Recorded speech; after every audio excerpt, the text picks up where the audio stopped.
qovulmuş şeytandan Allaha sığınıram.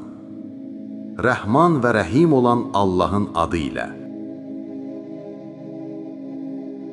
Kafirlər isə onun əvəzinə heç nəyə fayda verməyən, həm də özləri yaradılan, özlərinə nə bir zərər, nə də bir xeyir verməyə qadir olmayan, öldürməyə, həyat verməyə və yenidən diriltməyə qüdrəti olmayanları özlərinə məbud götürdülər.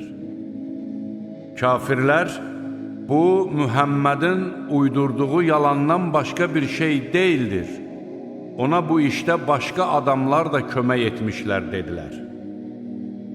Beləcə, onlar haqsızlığa və iftiraya yol verdilər. Onlar, bu keçmişdəkilərin nağıllarıdır. O, bunları başqasına yazdırmışdır. Bunlar səhər-axşam onun özünə oxunur, dedilər. De ki, onu göylərdə və yerdə olan sirləri bilən Allah nazil etmişdir. Həqiqətən o bağışlayandır, rəhimlidir.